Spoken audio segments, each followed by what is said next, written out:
नाज़रीन ग्रामी, बस पहाड़ी इलाके से गुजर रही थी। अचानक बिजली चमकी, बस के करीब आई और वापस चली गई। बस आगे बढ़ती रही। आध घंटे बाद बिजली दोबारा आई, बस के पिछले हिस्से की तरफ लपकी, लेकिन वापस चली गई। बस आगे बढ़ती रही। बिजली एक बार फिर आई और वो इस बार दाईं साइड पर हमला आवर हुई, लेकिन तीसरी बार भी वापस लौट गई। ड्राइवर समझदार था, उसने गाड़ी रोकी और ऊंची आवाज में बोला, भाइयों, बस में कोई गुनाहगार सवार है, ये बिजली उसे तलाश कर रही है। हमने अगर उसे न उतारा तो हम सब मारे जाएंगे। बस में सरासीमगी फैल गई और तमाम मुसाफिर एक दूसरे को शक की नजरों से देखने लगे।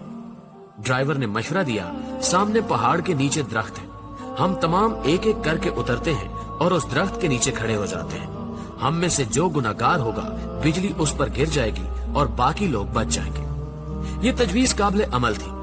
तमाम मुसाफिरों ने इत्तेफाक किया। ड्राइवर सबसे पहले उतरा और दौड़कर दरख्त के नीचे खड़ा हो गया। बिजली आसमान पर चमकती रही, लेकिन वो ड्राइवर की तरफ नहीं आई। वो बस में वापस चला गया। दूसरा मुसाफिर उतरा और दरख्त के नीचे खड़ा हो गया।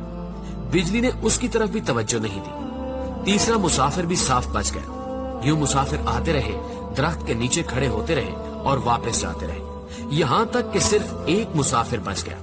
ये गंदा मजहूल सा मुसाफिर था। कंडक्टर ने उसे तरस खाकर बस में सवार कर लिया था। मुसाफिरों ने उसे बुरा भला कहना शुरू कर दिया। लोगों का कहना था कि हम तुम्हारी वजह से मौत के मुंह पर बैठे हैं, तुम फौरन बस से उतर जाओ। वो उससे उन गुनाहों की तफसील भी पूछ रहे थे जिनकी वजह से एक अजियतनाक मौत उसकी मुंतजिर थी।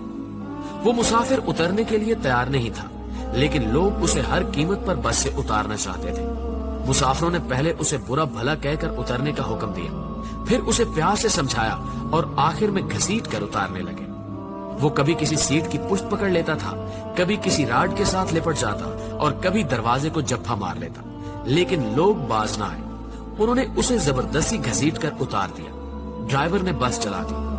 बस जो ही गुनाहगार से चंद मीटर आगे गई, धाड़ की आवाज आई, बिजली बस पर गिरी और तमाम मुसाफिर चंद लम्हों में जलकर भस्म हो गए।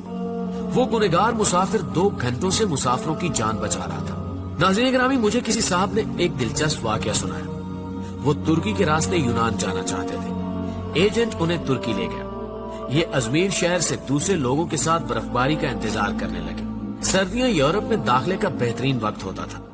बर्फ की वजह से सिक्योरिटी एहलकार मोर्चों में दुबक जाते थे। बॉर्डर पर गश्त रुक जाता था और एजेंट लोगों को कश्तियों में सवार करते थे और उन्हें यूनान के किसी साहिल पर उतार देते थे। ये एजेंटों की आम प्रैक्टिस थी। उन साहब ने बताया कि हम तुर्की में एजेंट के डेरे पर पड़े थे। हमारे साथ गुजरांवाला का एक गंदा सा लड़का था। वो नहाता भी नहीं था और दांत भी साफ नहीं करता था। उससे खौफनाक बू आती थी। तमाम लोग उससे परहेज करते थे। हम लोग दिसंबर में कश्ती में सवार हुए। हम में से कोई शख्स उस लड़के को साथ नहीं ले जाना चाहता था। हमने उसे रोकने की कोशिश की, लेकिन वो रोना शुरू हो गया। एजेंट के पास वक्त कम था, चुनांचे उसने उसे ठुड्डा मारकर कश्ती में फेंक दिया। कश्ती जब यूनान की हदूद में दाखिल हुई तो कोस्ट गार्ड एक्टिव थे। यूनान को शायद हमारी कश्ती की मुखबरी हो गई थी। एजेंट ने मुख्तलिफ रास्तों से यूनान में दाखिल होने की कोशिश की, मगर हर रास्ते पर कोस्ट गार्ड थे। इस दौरान उस लड़के की तबीयत खराब हो गई। वो उल्टियां करने लगा। हमने एजेंट से एहतजाज शुरू कर दिया। एजेंट टेंशन में था, उसे गुस्सा आ गया। उसने 2 लड़कों की मदद ली और उसे उठाकर यख पानी में फेंक दिया। वो बेचारा डुबकियां खाने लगा। हम आगे निकल गए। हम अभी आध किलोमीटर आगे गए थे कि हम पर फायरिंग शुरू हो गई। एजेंट ने कश्ती मोड़ने की कोशिश की। कश्ती अपना तवाजुन बरकरार न रख सकी और वो पानी में उलट गई। हम सब पानी में डुबकियां खाने लगे। मैंने खुद को सर्दी, पानी और खौफ के हवाले कर दिया। मेरी आंख खुली तो मैं अस्पताल में था।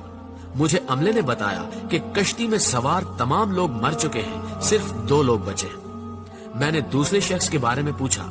डॉक्टर ने मेरे बेड का पर्दा हटा दिया।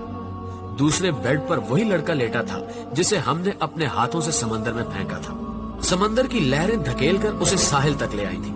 मुझे कोस्ट गार्ड ने बचा लिया था, जबकि बाकी लोग गोलियों का निशाना बन गए या फिर सर्दी से ठिठर कर मर चुके थे। मैं 15 दिन अस्पताल में रहा। मैं इस दौरान ये सोचता रहा कि मैं क्यों बच गया। मुझे कोई जवाब नहीं सूझता था। मैं जब अस्पताल से डिस्चार्ज हो रहा था, मुझे उस वक्त याद आया कि मैंने इस लड़के को लाइफ जैकेट पहनाई थी। एजेंट जब उसे पानी में फेंकने के लिए आ रहा था तो मैंने फौरन बाग से जैकेट निकालकर उसे पहना दी थी। ये वो नेकी थी जिसने मुझे बचा लिया। मुझे जो ही ये नेकी याद आई, मुझे 6 माह का वो सारा जमाना याद आ गया जो हमने उस लड़के के साथ गुजारा था। हम न सिर्फ तुर्की में उसकी वजह से बचते रहे थे, बल्कि वो जब तक हमारी कश्ती में मौजूद रहा, हम कोस्ट गार्ड से भी महफूज रहे, यख पानी से भी और मौत से भी महफूज रहे। हमने जो ही उसे कश्ती से धक्का दिया, मौत ने हम पर अटैक कर दिया। मैंने पुलिस से दरखास्त की कि मैं अपने साथी से मिलना चाहता हूँ। पुलिस एहलकारों ने बताया कि वो पुलिस वैन में तुम्हारा इंतजार कर रहा है। मैं गाड़ी में सवार हुआ और जाते ही उसे गले लगा लिया। मुझे उस वक्त उसके जिस्म से किसी किस्म की बू नहीं आ रही थी। मुझे मालूम हुआ कि मेरे साथियों को उसके जिस्म से अपनी मौत की बू आती थी। ये उन लोगों की मौत थी जो उन्हें उससे अलग करना चाहती थी, और जो ही अलग हुए सब के सब मौत की आगोश में चले गए। नाज़रीन ग्रामी, मेरे एक बुजुर्ग दोस्त जवानी में अरबपति थे, लेकिन उनकी जिंदगी का आखिरी हिस्सा उसरत में गुजरा।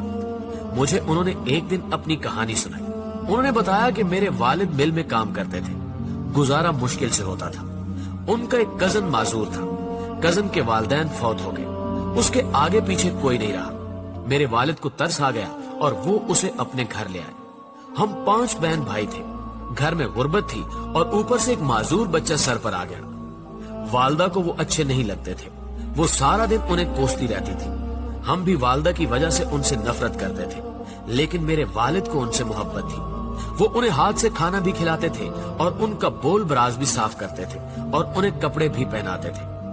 अल्लाह का करना ये हुआ, हमारे हालात बदल गए। हमारे वालिद ने छोटी सी भट्टी लगाई। ये भट्टी कारखाना बनी और वो कारखाना कारखानों में तब्दील हो गया। हम अरबपति हो गए। 1980 की दहाई में हमारे वालिद फौत हो गए। वो चचा तरके में मुझे मिल गए। मैंने उन्हें चंद माह अपने घर रखा, लेकिन मैं जल्द ही तंग आ गया। मैंने उन्हें पागल खाने में दाखिल करा दिया और वो पागल खाने में रहकर इंतकाल कर गए। बस उनके इंतकाल की देर थी कि हमारा पूरा खानदान अर्श से फर्श पर आ गया। हमारी फैक्ट्रियां, हमारे घर और हमारी गाड़ियां, हर चीज नीलाम हो गई। हम रोटी के नवालों तक को तरसने लगे। हमें उस वक्त मालूम हुआ कि हमारे माजूर चचा हमारे रिज्क की जमानत थे। हम उनकी वजह से मोहल्लों में जिंदगी गुजार रहे थे। वो गए तो हमारी जमानत भी खत्म हो गई। हमारे महल हमसे रुखसत हो गए और हम सड़क पर आ गए। प्यारे दोस्तों, ये तीनों वाकयात आपके लिए हैं। हम नहीं जानते कि हम किन लोगों की वजह से जिंदा हैं, हम किन की वजह से कामयाब हैं और हम किन की बदौलत मोहल्लों में जिंदगी गुजार रहे हैं। हम ये भी नहीं जानते कि हम किस को बस से उतारेंगे, हम किस को कश्ती से बाहर फेंकेंगे और हम किसके खाने की प्लेट उठाएंगे, और वो शख्स हमारा रिस्क, हमारी कामयाबी और हमारी जिंदगी साथ ले जाएगा।